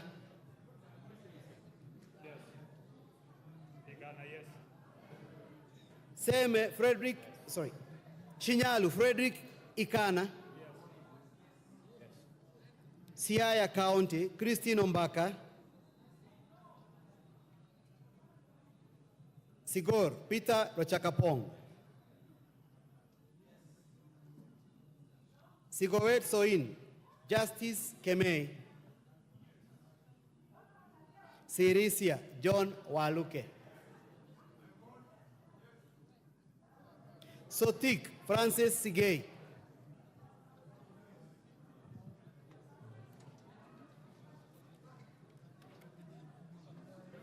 Saudi Menti, Shadrach Mwiti. Shadrach Mwiti, South Menti. South Mugirango, Silvanas Osoro. Soy, David Kiplangat. Starehe, Amos Mwago. Suba North, Millie Grace Odiamo. Suba South, Karori Omondi. Subukia, Samuel Gachobe.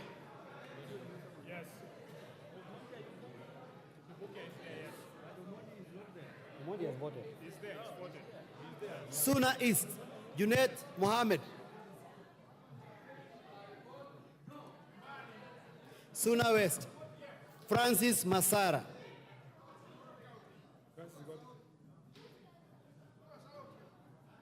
Taita Taveta County, Lydia Haika Mziki. Tana River County, Amina Dika. Tarbaj, Bare Hussein Abdi. Yes. Huh? Tarbaj, Bare Hussein Abdi. Yes. Taveta, John Okano Bwire. Teso North, Oku Kaunya.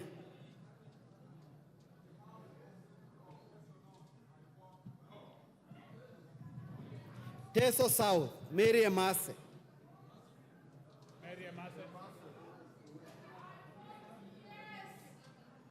Teso South, sorry, Tetu, Joyfree Wandeto. Joyfree Wandeto. Daraka, George Murugara. Tharaka-Nithi County, Susan Ngugi. Tharaka-Nithi County, Susan Ngugi. Thika Town, Alice Nganga. Tiati, William Kamket. Tiati, William Kamket. Tigania East, Mpuru Aburi. Tigania West, John Mutunga. Tinderet, Julius Meli. Tongaren, John Chikati. Trans Nzoia County, Lillian Sioe. Order. Order. The Chief Whip on the minority side informs me that he is appointed member for Pumula to relieve Honorable Mawade as a teller.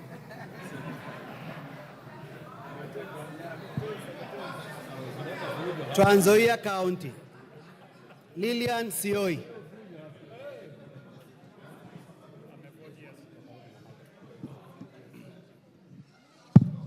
Tarbo, Janet Citiene. Turkana County, Cecilia Ngetit. Turkana County, Cecilia Ngetit. Turkana Central, Joseph Namor Emade. Turkana East, Nicholas Gikolok Ngikor. Turkana East, Nicholas Ngikolong Ngikor. Turkana North, Paul Ekom Nabuin.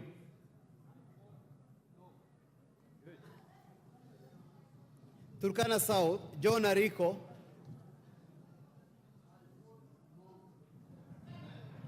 Turkana West, Nanok Daniel.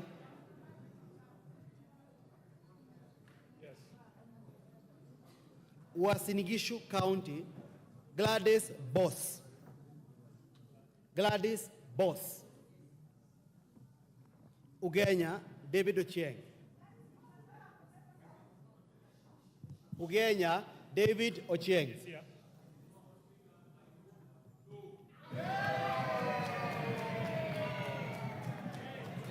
Ugunja, James Wandai.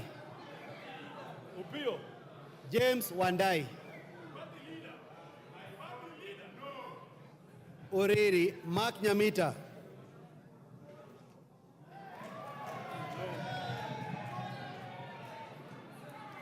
Vihiga, Ernest Kivai Kagesi. Vihiga, Ernest Kivai Kagesi.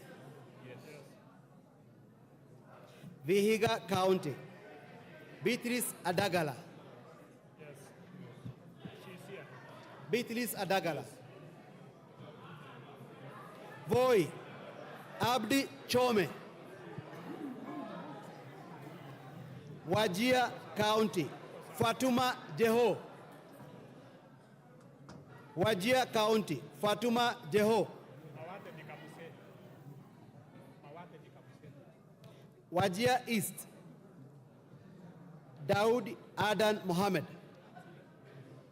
Wajir East, Daud Adan Mohammed. Wajir North, Abdi Saneh.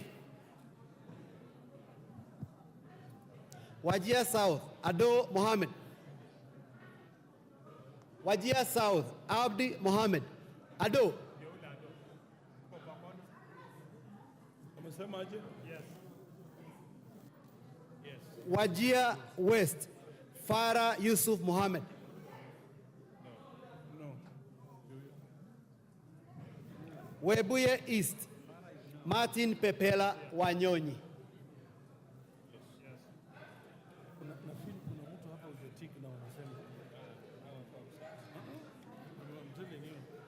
Abdi Daud Mohammed is out of the country.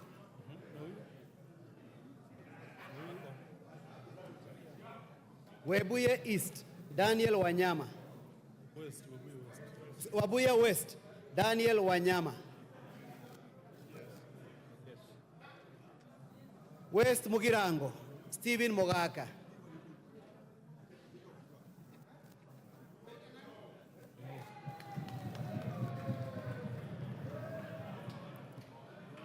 West Pokot County, Rael Kasiwai Chepkemoi.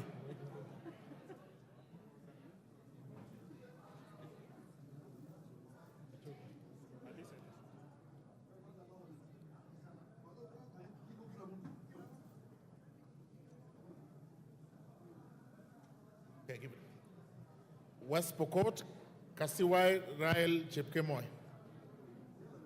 West Pokot, Kasiwai Rael Chepkemoi.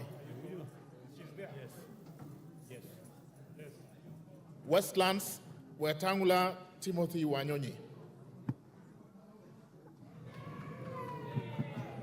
Wundanyi, Mwakuona Danson Mwashako.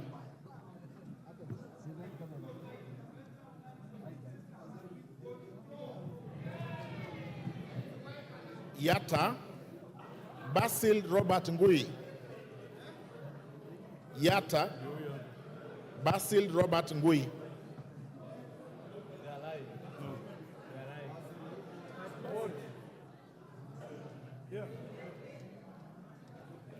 Ali Abdisirat Khalif.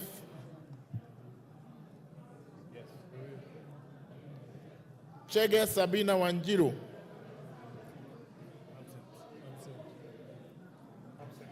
Dina Joseph Hamisi. Harun Suleka Holbale. Ikiara Dorothy Modoni. Iraya Joseph Wainaina. Koske Joseph Kipkemo.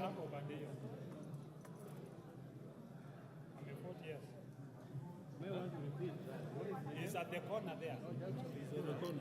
At the corner there. Okay. No, Koske. Okay.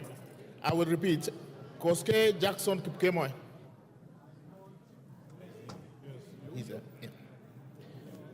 Mayaka Irene Nyakerario.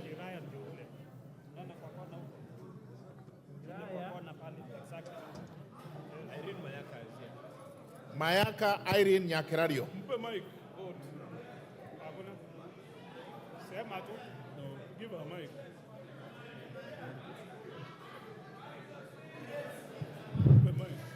On behalf of Gen Z and the people of Nyamira, I vote no. Mohammed Umul Khair Harun. She's not nominated in Nyamira. That is a spoil for her. She's here. Mic. Mpe mic. As the Gen Z of the House, born in the year 1996, I say no. Teresia Wanjiru Mwangi. Teresia Wanjiru Mwangi. Okay. John Mbadi Ngongo.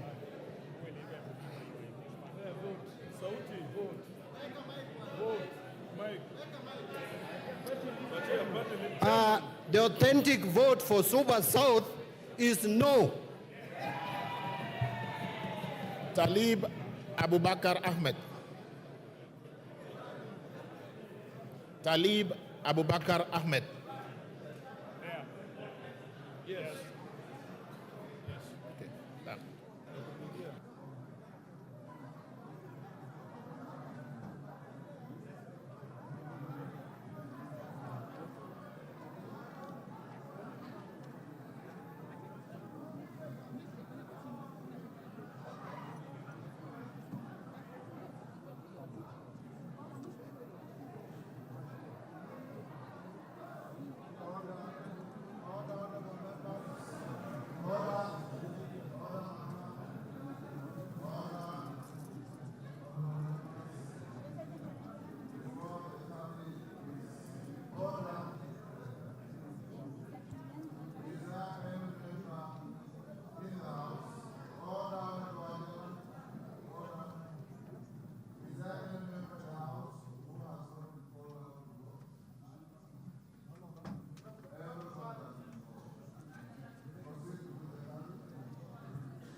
Order.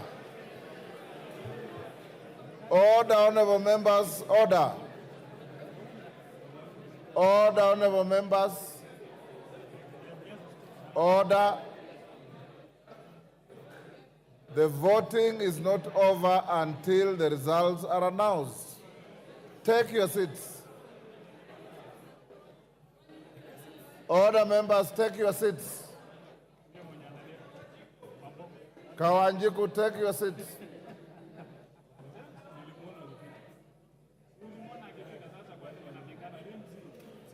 Order. Honorable members, the tellers are not sure whether Honorable Sane voted or not. He's coming to confirm.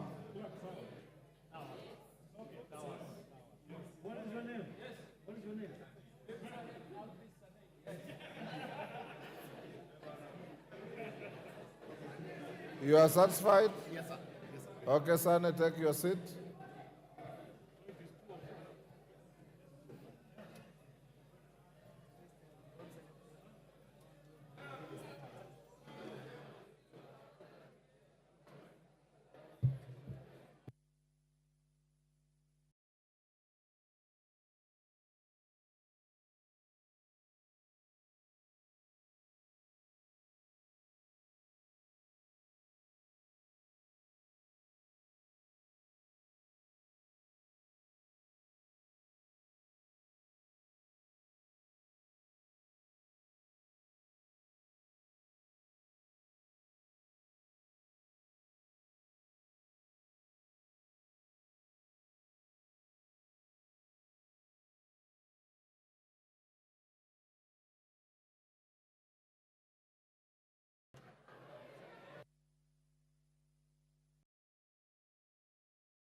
Order, honorable members, will the tellers now walk to the bar?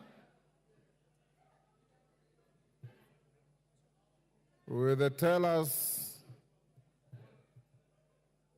walk to the bar?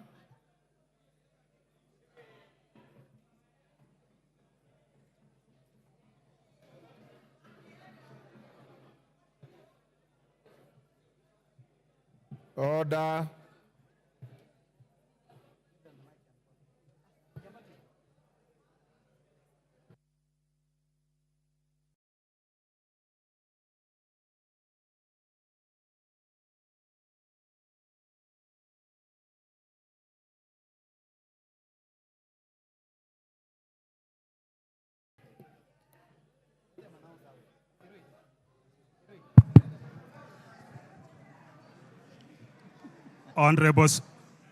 Honorable Speaker, the division on the second reading of the Finance Bill 2024 voting, the ayes 204, nays 115, abstention, abstention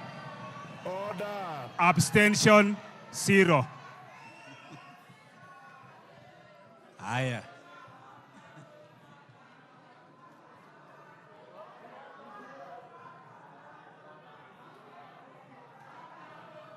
Order. Order, Honorable Millie. Order. Order. Order. The results of the vote are not announced by the teller. Order. Honorable members, the results of the division on second reading of the Finance Bill 2024 is as follows. Ayes 204, nays 115, abstentions nil, so the ayes have it. Order. I now order for the bill to be read the second time. Order. Order, the House. The House is in session. Order. Order. Clerk. Order. A bill for an act of parliament to amend the law relating to various taxes and duties and for matters incidental thereto. Honorable members, the matter of the finance bill is now over. You wait for the committee of the whole. Those who have amendments to file, you know the deadline was 1 o'clock. The clerk and his team will process those amendments. And as you are told, the House will sit on Tuesday morning when we'll proceed on the same matter. I now order that the next order be open the bar. 88.2 FM. We are in charge. More radio. 88.2 FM. We are in charge. More radio. 88.2 FM. We are in charge. More radio. 88.2 FM.